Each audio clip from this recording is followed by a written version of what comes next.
Este programa tem classificação indicativa livre.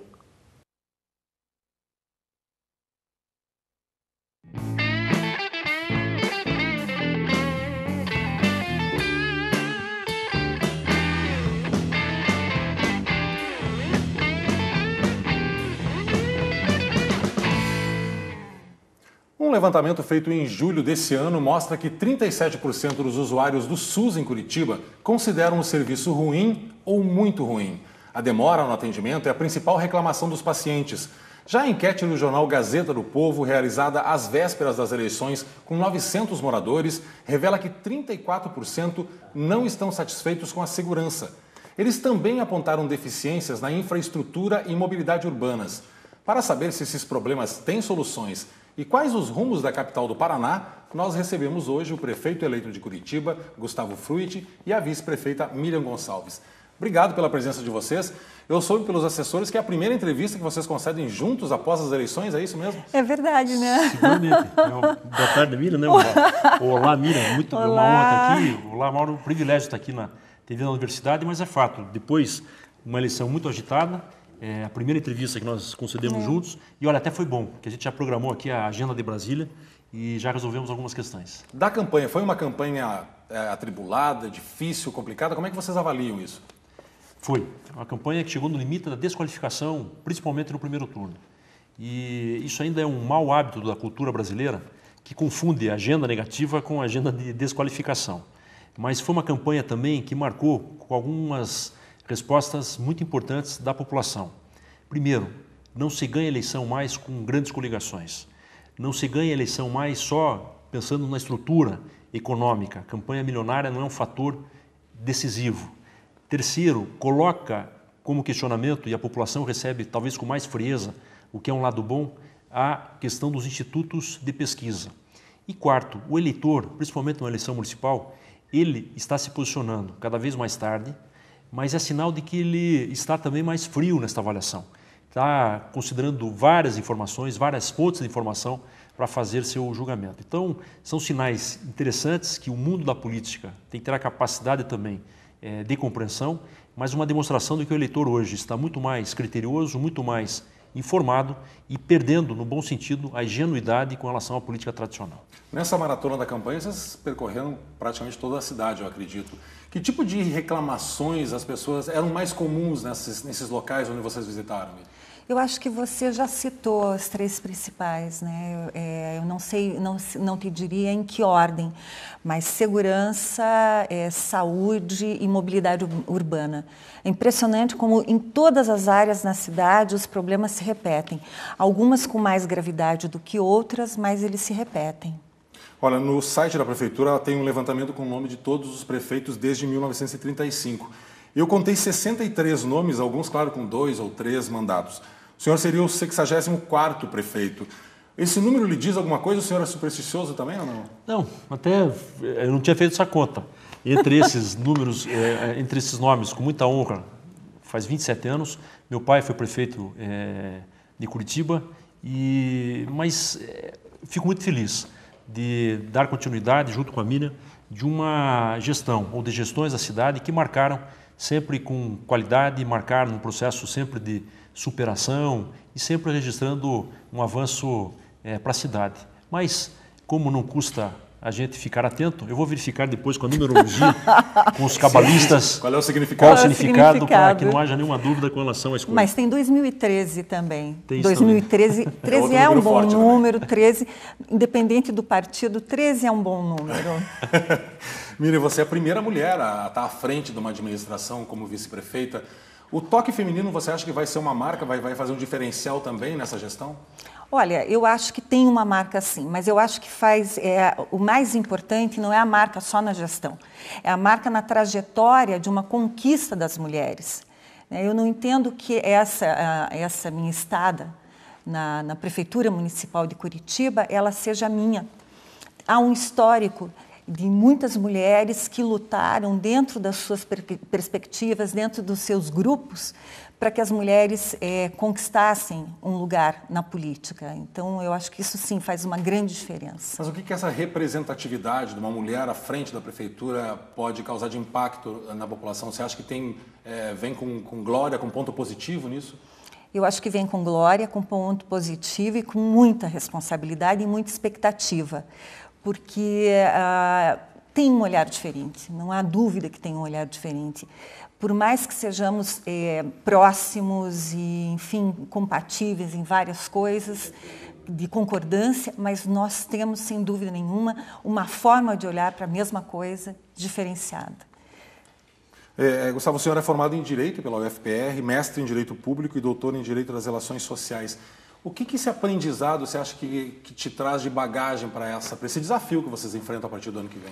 Primeiro, um pouco de método, disciplina, relacionamento e assim, humildade, de entender que, por mais que a gente imagine estar preparado para novos desafios, sempre procurar aprimorar e procurar identificar pessoas com qualidades. Por isso que eu fico muito feliz de ter a Miriam ao lado nessa caminhada.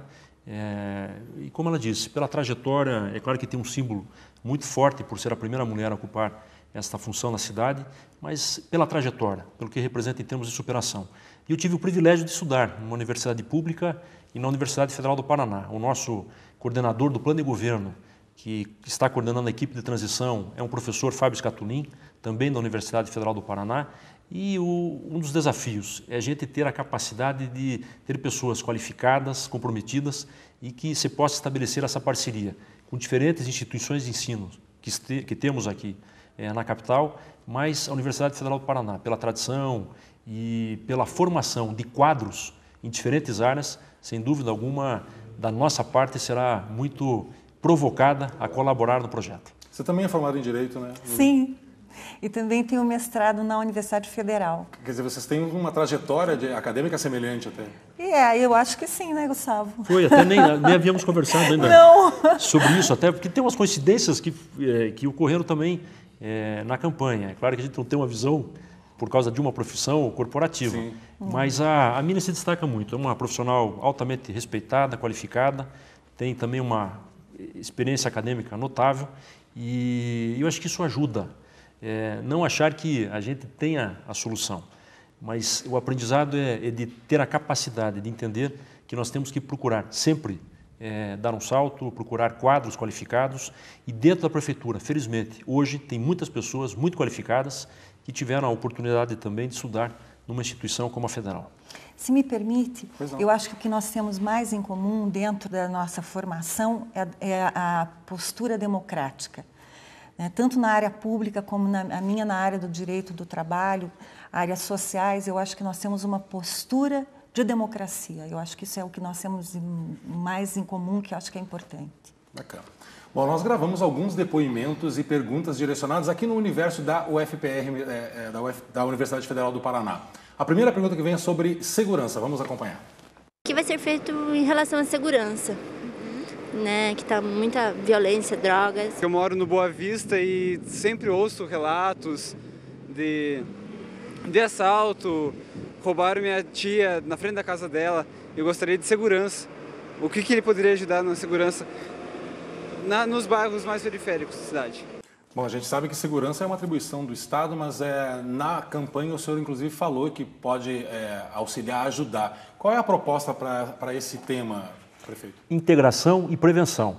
É claro que constitucionalmente é responsabilidade do Estado, mas a prefeitura não pode se omitir. E como líder também da cidade, ajudar a trabalhar nesse processo. Quando a gente fala em integração, é fortalecer a Guarda Municipal, ter clareza com relação ao seu papel. Nós queremos fortalecer esse conceito de polícia comunitária, com academia, forte formação em direitos humanos, mas trabalhar no que a gente chama de gabinete de gestão integrada. O que significa isso na prática?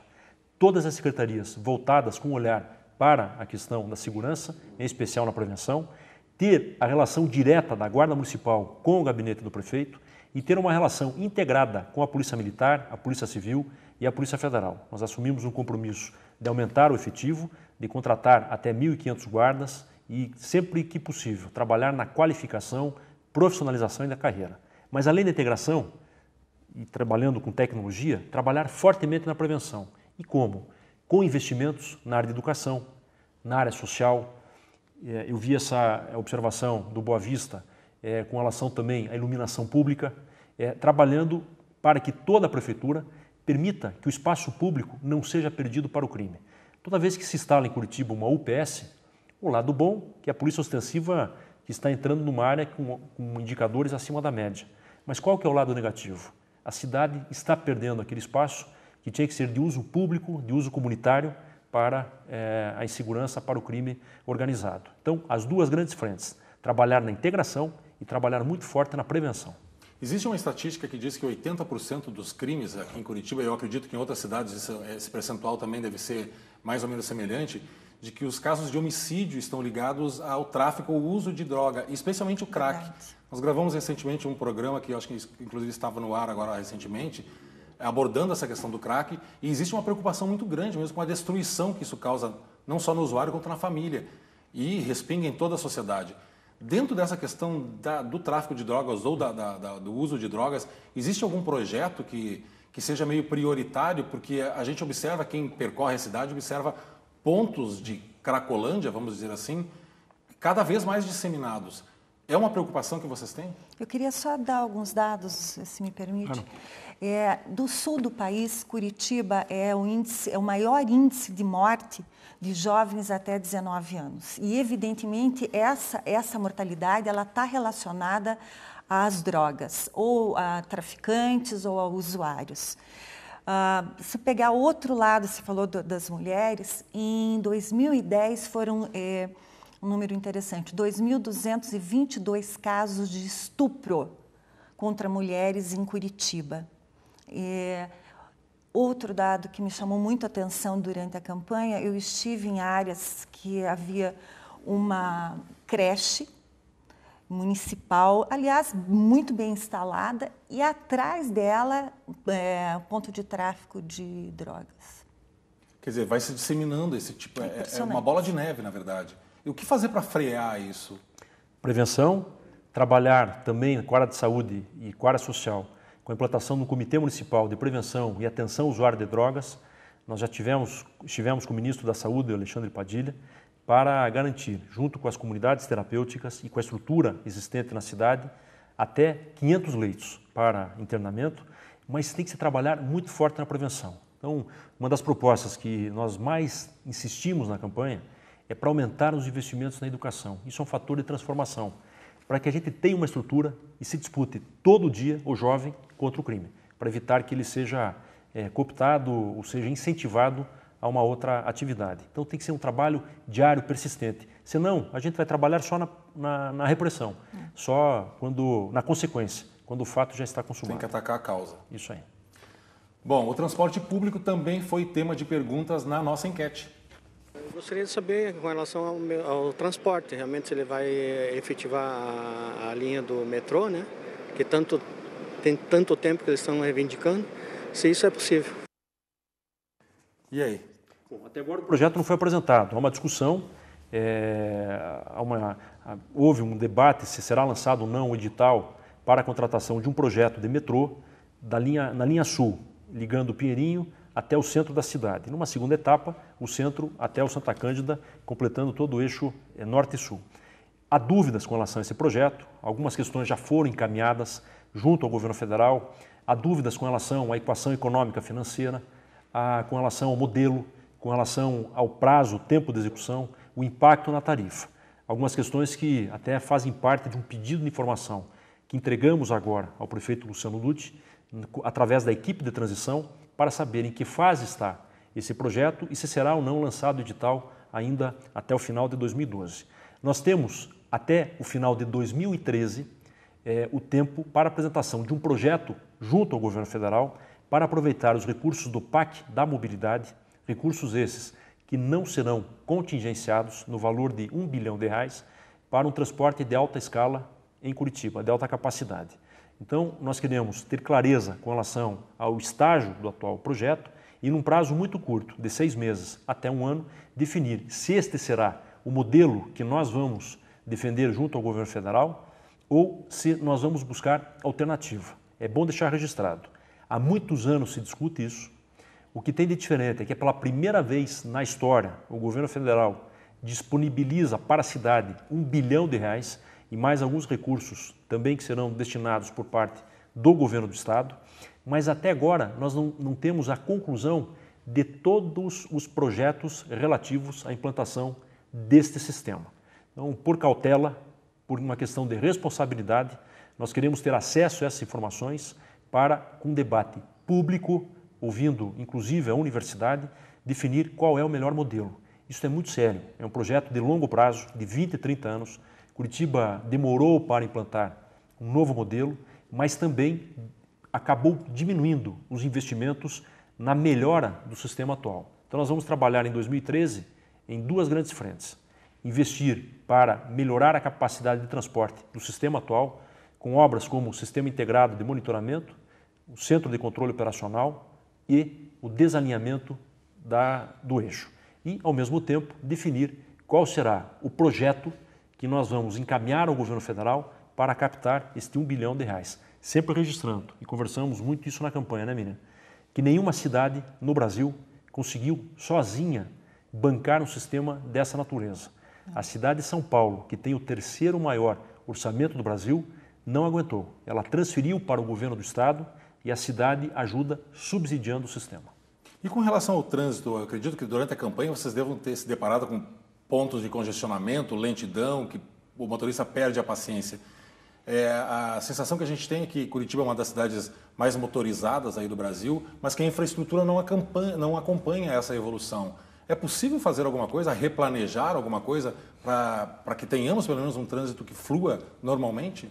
Tem que fazer. Agora, é uma ilusão imaginar que Curitiba vai ser aquela Curitiba confortável. Anos 70, é o preço do progresso, 74, né? Isso não acontece. E até a Nina destacou bem em alguns debates que é uma oportunidade que as pessoas têm, por melhora da situação econômica, terem condições de ter o seu veículo. A gente não pode ver isso como também mais um ônus para essa parcela da população que passa a ter um poder de compra e tem no veículo também o direito de usá-lo. O que acontece é que a cidade não tem estrutura e não suporta um crescimento acentuado como esse. Então, a nossa prioridade vai ser o transporte público e novos modais. Isso não significa restrições aos veículos, aos carros. Eu sou contra pedágio, contra, por exemplo, a questão do rodízio. Mas priorizar investimentos para canaletas e áreas exclusivas para os ônibus, melhorando o sistema, que seja um fator atrativo para as pessoas migrarem do carro para o ônibus, e investir na acessibilidade, melhorando a condição de calçadas, em respeito aos pedestres, às pessoas deficientes, mas investir também em ciclorotas. Então nós assumimos um compromisso de implantar até 300 quilômetros de ciclovias em Curitiba como fator indutor de cultura, de conscientização, principalmente em pequenos deslocamentos. Agora, investimento público, cada vez mais, e esta é a nossa opção, será no transporte público. Bom, outra preocupação dos entrevistados são as creches. Vamos ver qual é a pergunta. Eu quero perguntar para ele se ele vai conseguir mesmo zerar as creches, porque o maior problema de Curitiba é as creches. E aí, o que a gente tem de projeto aí? Para deixar claro, eu tomei muito cuidado na campanha de fazer promessas possíveis. Da nossa parte, a gente nunca disse que ia zerar vagas. É claro que esse é o sonho de qualquer governante e sempre o ideal. O que a gente sempre disse que para investir na ampliação de vagas, nós temos que ter recurso. Então, assumimos um compromisso de chegar até 30% dos investimentos na educação, o que pode representar, quando nós conseguirmos chegar nesse índice, a mais de R$100 milhões por ano para a educação e trabalhar muito forte na ampliação de vagas, construção de novas creches e também contratação de profissionais para esta área. Para construir uma creche, custa R$1.500.000. Para manter uma creche em funcionamento durante um ano, o custo mínimo é de R$1.500.000.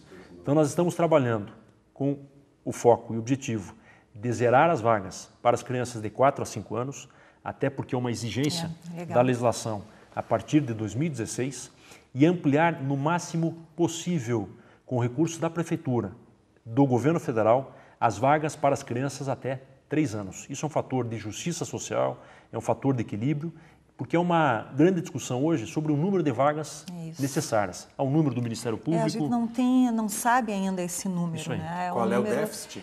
Exato, porque tem o da fila, mas, enfim, tem uma série de questões que o próprio Ministério Público coloca e que nos faz indagar realmente qual é o número correto. Bom, sobre as creches, a gente recebeu uma pergunta pelo Facebook de uma acadêmica de jornalismo, a Esther. Ela disse que durante a campanha foi anunciado, o senhor confirmou agora, que o custo de uma creche é de R$1,5 milhão. Ela disse que ela acha que é muito dinheiro e pergunta o que inclui essas despesas todas. Construção, não é nem o terreno. Isso também tem um impacto grande. Nós temos que definir quais serão as áreas.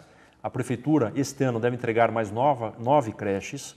Nós perguntamos ao prefeito, na transição, se os profissionais já foram contratados, porque a creche é um trabalho artesanal.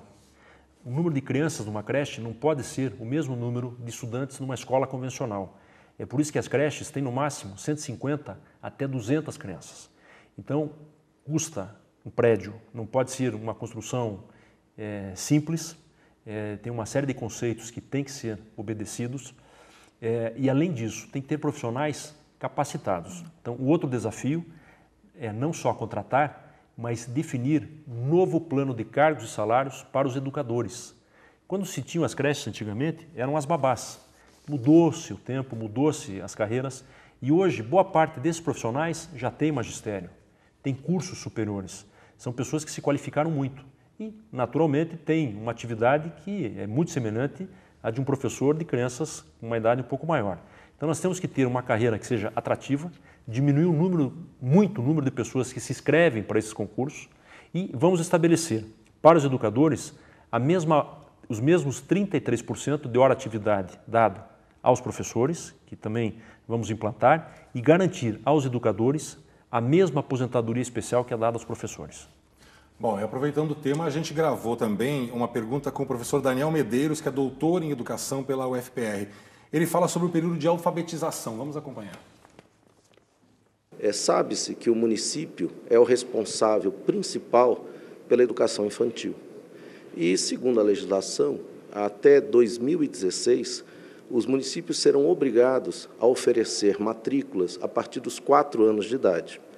Então, o município terá aí uma carga ainda maior de responsabilidade no processo que nós chamamos de letramento, tanto da língua quanto da matemática. Bom, hoje o governo federal entende que a alfabetização na idade certa, que aliás é a expressão que o próprio governo federal vem usando, deva se dar até os 8 anos de idade. Eu acredito, e existem estudos internacionais que demonstram isso, que cognitivamente a criança já está pronta para a alfabetização já a partir dos 6 anos. Bom, e aí vai a minha pergunta. Com 100 milhões a mais de recursos para a educação, seria possível pensar em formular um currículo especial para essa alfabetização num período mais curto e, principalmente, preparar professores, atrair professores para esta função?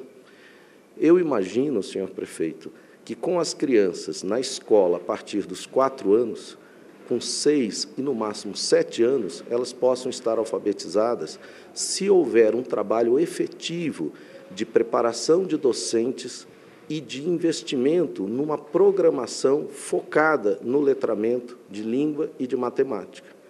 Creio, senhor prefeito, que, num prazo de 4 anos, que é o período da sua gestão, período mínimo, é possível que Curitiba possa se tornar o primeiro município, a primeira capital do Brasil, a alfabetizar a maioria dos seus alunos entre 6 e 7 anos, aproximando a nossa cidade dos padrões internacionais e dando um exemplo para que o governo federal também se estimule a buscar uma alfabetização mais cedo. Mas, para isso, exige, sem dúvida, vontade política e investimento. Posso começar a responder? Posso começar a responder, claro, por Gustavo? favor. Bom, primeiro eu acho que o Gustavo colocou claramente, e o que ele coloca, o professor também coloca, que há uma faixa etária que tem que ser cumprida nesses 4 anos, na verdade até 2000 a partir de 2016. Enfim, então tem que ser cumprida.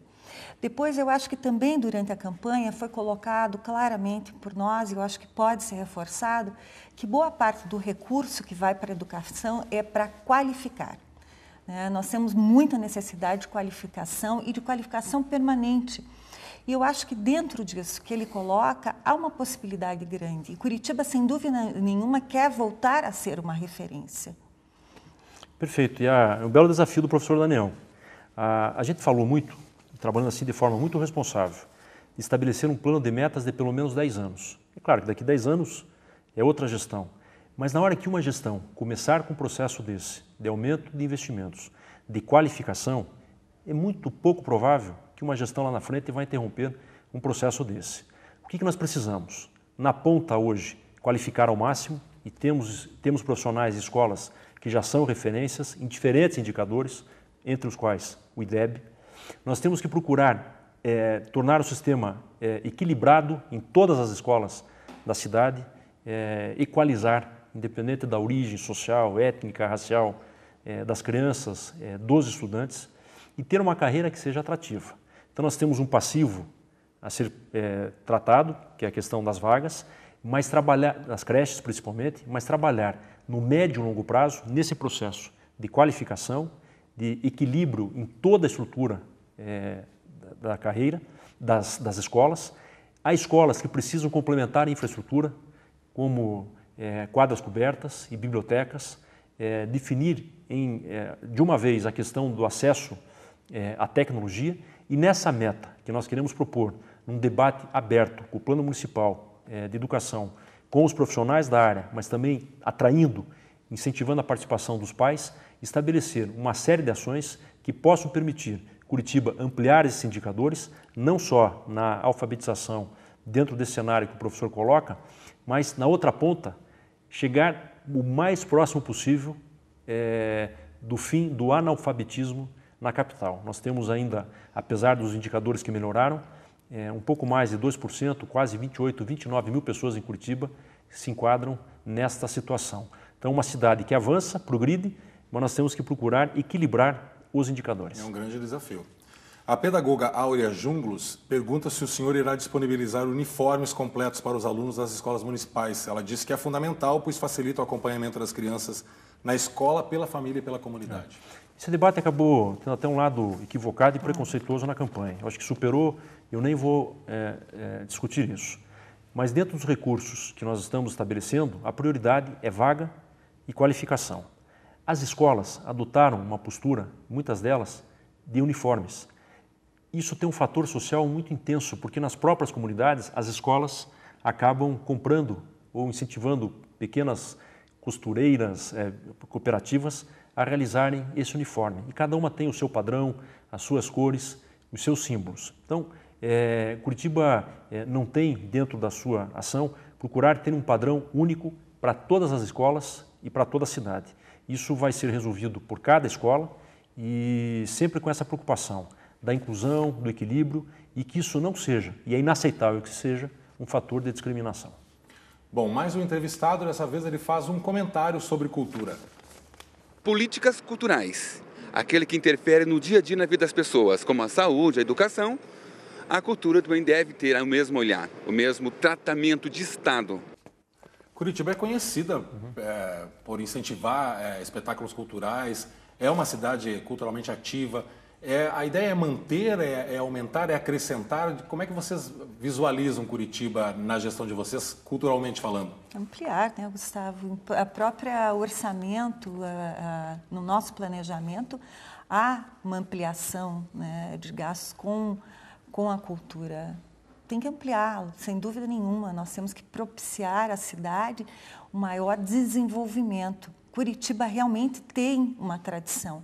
E eu acho que, embora tenha aí a virada cultural, que veio de São Paulo, que é bem interessante, mas eu acho que a gente pode ter atitudes próprias e reconhecer dentro da cidade as atividades próprias. Não só implantar, mas como reconhecê-las. Eu acho que isso é interessante. 2 pontos a destacar. Primeiro é isso, o tema cultura entrou na agenda política com a mesma força de outros temas. Isso é um avanço, é uma evolução no Brasil e em Curitiba.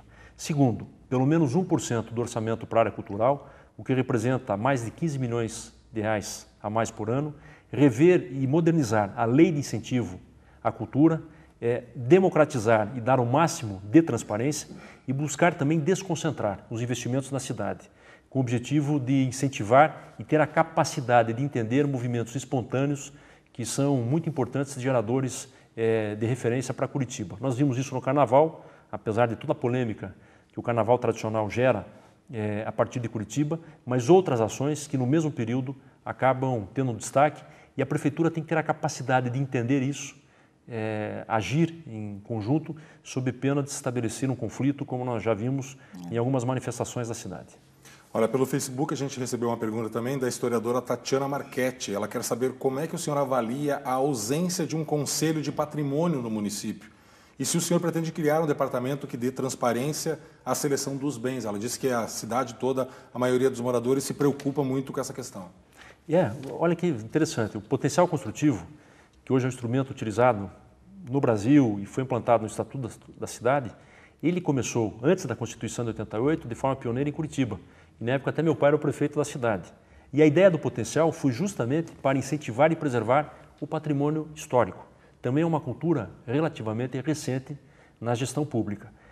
Há uma estrutura na prefeitura que deve ser fortalecida, mas aí nós temos que trabalhar no incentivo. Isso não sendo um fator de desestímulo ou até, às vezes, de uma ação danosa com relação a determinados imóveis e determinadas áreas da cidade. Então, fortalecer ao máximo, incentivar quem queira acompanhar isso, parceria com o governo do estado, com o governo federal. O IFAM tem uma bela sede aqui em Curitiba, numa área que foi destinada pela prefeitura e claro que isso hoje está, quando se fala em planejamento urbano, com a mesma prioridade como outros instrumentos de ocupação do solo. O diretor de Ensino, Pesquisa e Extensão do Hospital de Clínicas, Ângelo Tesser, também tem uma dúvida. É importantíssimo entender o que a rede, o gestor municipal da rede SUS entende a inserção dos programas de ensino da Universidade Federal do Paraná e dos cursos da área de saúde da universidade, a inserção desses cursos dentro da rede. Treinamento dos nossos alunos, graduandos, os pós-graduandos, em especial os médicos residentes e os residentes profissionais de saúde, dentro das unidades de saúde. Entender como é que, como o Executivo Municipal, como a Secretaria Municipal, entende essa questão e de que forma eles pretendem atuar ou fazer parceria conosco em relação a esse aspecto. Já houve uma parceria, né, entre a saúde pública e o Hospital de Clínicas, até na formação dos acadêmicos e, de certa forma, eles também auxiliavam nesse atendimento. É possível retomar isso ou existe algum planejamento referente a isso? Toda parceria com a universidade ela é importante e pode ser feita em todas as áreas. Eu acho que nessa área da saúde, inclusive, nós vamos precisar muito dessa parceria, porque o Gustavo tem dito isso, vou roubar a tua fala, mas que há uma falência na saúde pública, né, em Curitiba. E toda parceria que se pode fazer, não só com a Universidade Federal, mas com todas as universidades, ela é fundamental. Olha, conversar com o professor, gostei desse depoimento, espero não incomodá-lo muito, mas a gente vai precisar também da Universidade Federal, do Hospital e Clínicas e dessa estrutura de formação. Eu acho que nós podemos unir o útil ao agradável. Nós temos projetos para a transformação do centro de convivência na região sul, no Hospital da Mulher, implantar o hospital na região norte e ampliar o atendimento em algumas unidades básicas em diferentes regiões da cidade, inclusive na área de atendimento especializado. A Prefeitura vai precisar dessas parcerias, já há um histórico nessa relação, não só a Prefeitura como gestora plena do sistema, mas há instituições que são referência e, portanto, serão fundamentais nesse trabalho. Prefeito, qual é a dificuldade que existe de administrar a saúde pública em Curitiba? Eu, como repórter, eu cobri alguns eventos danosos, digamos assim, ou negativos, em unidades 24 horas, com desespero de famílias buscando atendimento médico, não encontrando profissionais, ou encontrando, às vezes esses profissionais não estavam disponíveis, estavam fumando atrás da unidade de saúde, ou não estavam disponíveis para atendimento naquele momento. Qual é a dificuldade que se tem de estruturar as unidades de saúde, de colocar profissionais? Existe uma demanda deficitária nisso? É difícil conseguir profissionais? Gestão. E esse foi um dos temas que levou uma lição de mudança. Foi um dos temas mais debatidos na cidade, um dos temas mais críticos ao lado da questão da segurança e de transporte. Há uma pressão na saúde pública no Brasil, mas aqui em Curitiba nós falamos muito na questão do apagão logístico na saúde. Alguns investimentos demoraram para ser feitos. Há a necessidade de uma política de recursos humanos. A Prefeitura criou uma fundação, que é um instrumento utilizado no Brasil e em outras cidades também, mas que acabou gerando alguns conflitos entre carreiras, e esta gestão vai ter o desafio de estabelecer o padrão de carga horária, planos de cargos e salários e contratação de profissionais. Mas há que se mudar a forma de gestão, porque hoje é uma pressão muito grande nas unidades 24 horas que acabaram virando o bote salva-vida do sistema.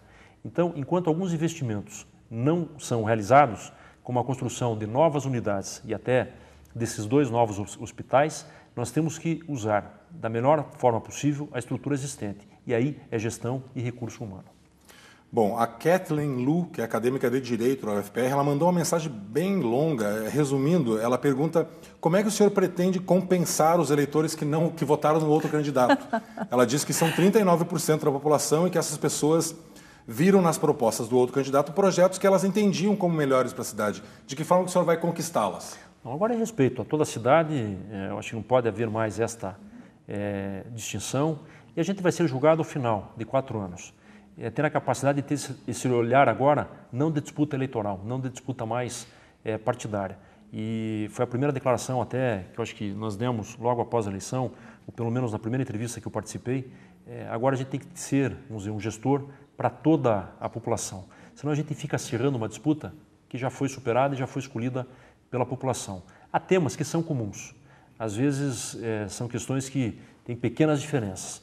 Agora é implantar o nosso plano de governo, as nossas propostas, as nossas promessas, mas com esse olhar de respeito a todo o curitibano.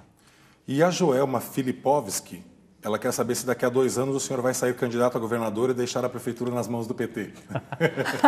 Me perguntaram isso muito na campanha. E ainda bem que estou perguntando em frente a mim aqui, ó, eu fico muito tranquilo. Providencial essa pergunta. Muito tranquilo, mas assim, muito tranquilo também dizer que não, o compromisso nosso é um compromisso de 4 anos, isso foi muito questionado, entre outras coisas, na eleição. Eu entendo a crítica política, mas em alguns momentos a especulação na campanha, ela ficou no limite da maldade e de uma campanha covarde. Então, esse foi um dos temas tratados, mas não é por nenhuma desconfiança, mas o compromisso é completar a gestão. Eu queria até complementar, já que isso também me diz respeito, que durante a campanha também se teve um tratamento muito preconceituoso em relação ao Partido dos Trabalhadores, ao qual eu pertenço. Curitiba demonstrou pela votação que teve que esse preconceito é antigo e não combina mais com os governos que o presidente Lula fez, com o governo da presidenta Dilma, que são governos extremamente apoiados, inclusive reconhecidos no sul do país, que seria, vamos dizer, predisposto a um pouco menos petista, vamos dizer assim. Esse reconhecimento, essa classe média que ascendeu, a saída da miséria absoluta, isso tudo tem o seu reconhecimento. E eu acho que, querendo ou não, com toda a base de apoio que tem, a presidenta Dilma é do Partido dos Trabalhadores. Você pode ficar tranquila, eu não quero assumir a prefeitura. Inclusive, no começo eu fiz o Gustavo prometer. Gustavo, me prometa que você vai fazer os 4 anos. E ele me disse, não tenho intenção nenhuma de sair. Mas eu acho que isso é uma barreira, é um preconceito que a gente tem que vencer. Bom, e para a gente fechar essas entrevistas, uma fã sua, prefeito, faz um comentário sobre limpeza urbana. Eu moro no Campo Comprido. E até os lixeiros, a gente tem que brigar para eles tirarem o lixo, sabe? Então eu acho que Curitiba não é só o centro, é toda. Então eu acredito, como ele gravou o programa lá, né? E que Deus abençoe ele, que ele dê o melhor dele, como nós demos o melhor, que é o nosso voto. No início da entrevista ela fala que é uma grande fã sua, que ela inclusive fez orações e correntes para o senhor vencer e estava muito feliz com a vitória. Na questão da limpeza urbana, eu acho que é um item bastante importante para Curitiba, por ser uma capital muito conhecida por isso também. Existe também preocupação nessa questão, prefeito? Claro. Primeiro agradecer a gentileza do depoimento e olha, a eleição, e eu acho que a Miriam percebeu isso também, é algo emocionante como as pessoas se envolvem. No final vira quase torcida. Então isso só aumenta a responsabilidade, porque as pessoas torcem, fazem orações, ajudam nesta corrente, então a nossa sempre e eterna gratidão. A limpeza urbana, nós estamos propondo, primeiro, uma nova licitação com relação à destinação dos resíduos. Hoje, há uma empresa só que cuida da limpeza e do transporte desse resíduo, que vai para um aterro, que agora é da Estre, a empresa que comprou a Cavo, que era quem tinha ganho a licitação aqui na capital. É uma área que tem que estar sempre com atenção. Curitiba já foi conhecida como uma capital ecológica, mas nós temos desafios imensos, uma parte invisível que não se vê da cidade e que precisa de uma ampla recuperação. Então, quando a gente fala em limpeza urbana, o tema é até mais abrangente, desde a questão dos investimentos através da Secretaria do Meio Ambiente e Secretaria de Obras em drenagem, recuperação dos rios, projetos que tem do PAC, drenagem da Agência Francesa de Desenvolvimento, até a reutilização dos resíduos, a reciclagem, uma campanha permanente de educação para diminuir a geração de resíduos e a destinação final. Esse é um dos maiores desafios da próxima gestão. Essa coleta seletiva, a separação do lixo, que eu acho que é tão importante, mas acaba não acontecendo na cidade toda. Baixa. Exatamente, em pontos restritos. E ela diminuiu muito, né? Ela foi, ao longo do tempo, ela foi diminuindo. Ao invés de crescer a conscientização, eu acho que por falta disso, né, Gustavo, de uma política permanente. As pessoas hoje não sabem, inclusive, pessoas instruídas mesmo, enfim, não sabem o que é o material reciclável e o que não é. O que deve ser separado. Exatamente. Como é que se separa. E você sabe que eu fui aprender muito disso com os catadores, né? Eles colocam para a gente, mostram nos depósitos e tudo, o que é realmente que tem que se separar, e mesmo dentro do lixo reciclável, o que deve separar o papel do alumínio, enfim. E podem ser grandes parceiros, inclusive, para ensinar a população como se utilizar. São, questão social. Até nós assinamos um termo de compromisso. Nessa licitação, ter a preocupação com relação aos catadores, valorização das cooperativas e, sempre que possível, dar a opção a eles para não dependerem dos intermediários. Você já sabe qual vai ser a primeira ação no ano que vem? Olha, a posse de bicicleta. Eu não combinei com a Miriam. Eu não vou. Eu não sei se ela vai junto comigo. Porque eu falei que na campanha ninguém de salto alto, só ela podia, e a minha esposa. Então a posse vai ser de bicicleta. Olha, não me comprometo. Você está preparada? Não, eu não estou preparada. Eu espero usar salto alto. Isso vai me dar um calor, o cabelo vai ficar feio. Eu prometo usar a bicicleta depois, mas na posse só o Gustavo. Tá bom, então. Gustavo Fruit, Miriam Gonçalves, obrigado pela presença de vocês aqui. Obrigado pelo bate-papo também. E a gente, em nome da UFPR, eu desejo sucesso aí nos 4 anos que vem pela frente, com muito desafio, muito trabalho para vocês. Obrigada pela gentileza. Obrigado, Mauro. Obrigado. E em nome dos 100 anos da UFPR, a gente separou até um presentinho para vocês aqui. Só avisar o pessoal que o Plural termina aqui, mas a gente volta na próxima sexta-feira com mais um tema polêmico. Até lá.